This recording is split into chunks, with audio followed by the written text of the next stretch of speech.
Welcome to the Week 2 wrap-up here at the 17th season of Blood, Sweat, and Beers.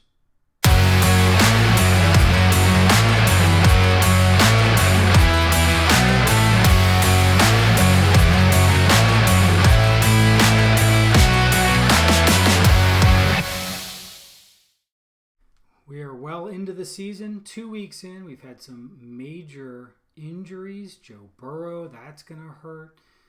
More than just our fantasy league, I believe. John is probably lamenting that. We'll see what happens there. But as you think about just 2 weeks in, there was a lot of waiver activity last night. And so it makes me start to question, how well do you assess an anomaly versus, a new receiver, running back, maybe even a defense that's on a hot streak, or that's looking to have a much better season than what was projected. Because really, one really good game, I guess, week 1, week 2, totally throws off all the other numbers. It throws off the projection. It throws off their averages. It throws off where they rank among other players, at that position. It's kind of interesting. You think about some of the ones that we got picked up, or maybe that didn't get picked up. There was a lot of receiver productivity this past week. Look at the New York Giants. Wan'Dale Robinson, obviously benefiting from the 450 yards that Russell Wilson threw during that game. But is 450 yards sustainable? Clearly it's not. We know that Wilson didn't sustain that in his best years. And so you pick up somebody who now has this great average, but it's only over 2 games. So how much stock do you put in that? Are you just looking for a flyer? If your team is struggling, do you just take a chance because what do you have to lose? If your team's doing well, do you give that a second thought? How much do you put into one of those really excellent games over the first 2 weeks of the season? How much does that really help you to see what's happening, what's coming? Or is it just one of those anomalies? Best game of the season goes back to the normal 6, 7, 8, 9 points a game that they were projected for. I know some of you, as you hit the waiver wire, are looking for those flyers, looking for those diamonds from this season that weren't expected. We'll see how well some of those turn out. Let's look back at the scores, starting with your commish here, knocking out Shankopotamus. Now we know that obviously Keith doesn't have to necessarily do a whole lot in the regular season. We know that just it's scary thinking about him just getting to the playoffs because of the things that he's done over the years. But is he in trouble? 101 points, 0-2, starting off in a hole. Is it time to panic for Keith? Is he distracted? Or did the draft just not quite work out the way he expected? If we look at the possible scores, even his best 100% roster wouldn't have been enough to be able to take down your commish this week, who did not do so well with roster management. We'll get to that. But is it time for Keith to panic? That's a good question for the rest of us. We know he's not going to. It's not really his style. But would you panic at that point, at this point, if that was your team?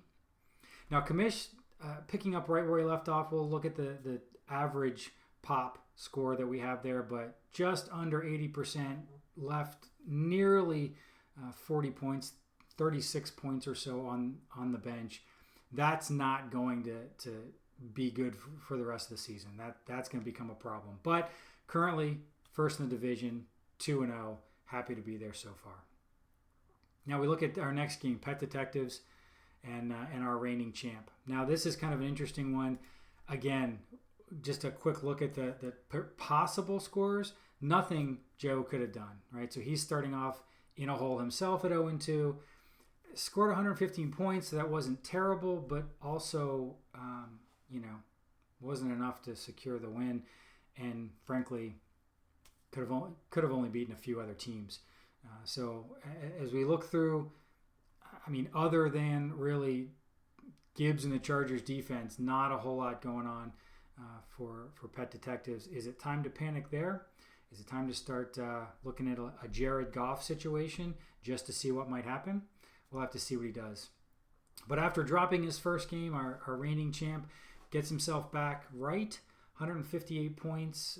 Could have hit that 170 plus mark, but as we look through, it didn't matter that he had some low performing players, because Jonathan Taylor, the Ravens defense, it was all he really needed. So he's good to go there. Our next game, Beg Your Parsons, still loving the name, against Jersey Birds.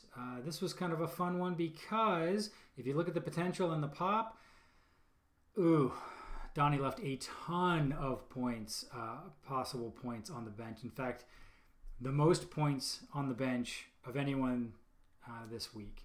And so he had the ability to win. His best score would have beaten Ian by 20 points.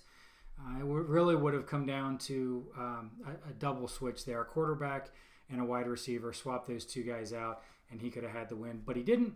And instead, Jersey Birds secures the co-number one spot in the East. Didn't matter that he had lackluster running back performance. Derrick Henry with 2 points. Mark Andrews, typical 1.4. Going to tell you, last year was not an outlier for Andrews. I think he's done.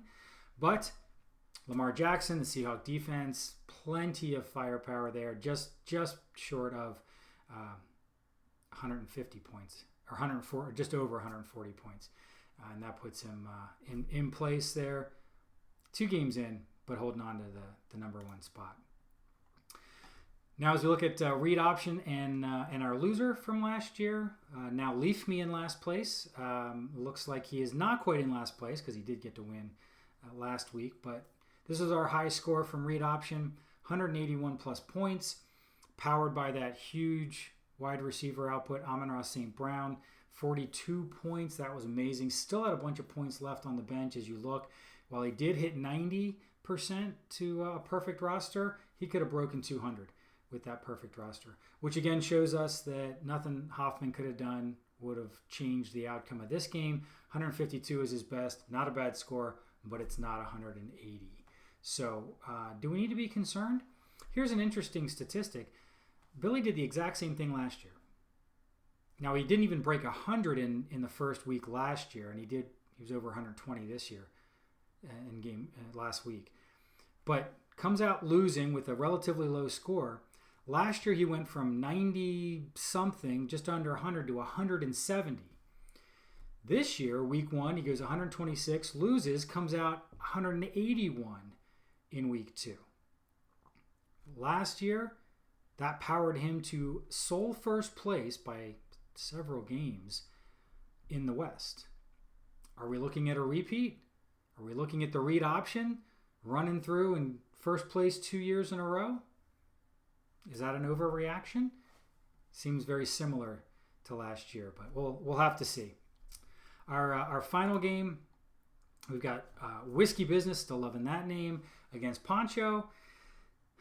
Quick look at the numbers there. Again, nothing Poncho could have done, even at his best roster, still would have come up short. Whiskey Business did a nice job. Seth was 87% to his best roster. Could have hit almost 185. Didn't really need it. 161 was just fine. But the big story in this one was the 33.5 points from Brandon Aubrey. Did we overcorrect on the kickers? Did we overvalue them by making those changes? Well, I'm going to give you some statistics that say we absolutely did not. In week 1, the average kicker score was just over 13 points. In week 2, including this 33.5 point juggernaut from Brandon Aubrey, the average score for kickers in the league, starting kickers, because no one has a kicker on their bench, just over 12 points a game. So even with a 33.5 point outlier, our average kickers were only scoring 12 points. Did we do this wrong? Did we undervalue kickers? Is that even possible? We'll see. It doesn't really matter. All right, but there's your scores. They're the headlines. As we jump in to see what our running percentage to perfection is, we're running at an average of about 85.7%, right? Mid B level there for most of us. The one big difference from last year to this year is that Shankopotamus is in the lower half. Last year, he had the best percentage to perfection over the course of the year. So is he just getting things right? Is he just distracted? We'll have to see how the weeks go by, how the year shapes up. But I will point out your commish picking up right where he left off, right where he was at the end of last year. Unfortunately, at the low end, just can't seem to manage the roster. Got to figure this out. Got to figure out why that's the case. But as we go through and we look at the standings, there you go. They are what they are. Variation between 0-2 and 2-0. It's still not that big a deal. Anybody's game. And then we look at the stats on the 1 through 10 here. We'll start seeing how this shapes up. We see just one team. We just have the one over 300 total points with read options big output at 181 points this week. Again, we're all relatively close except for, well, the bottom few are really struggling. But 2 games in, not that big a deal. Looking at the power rankings, they have changed again.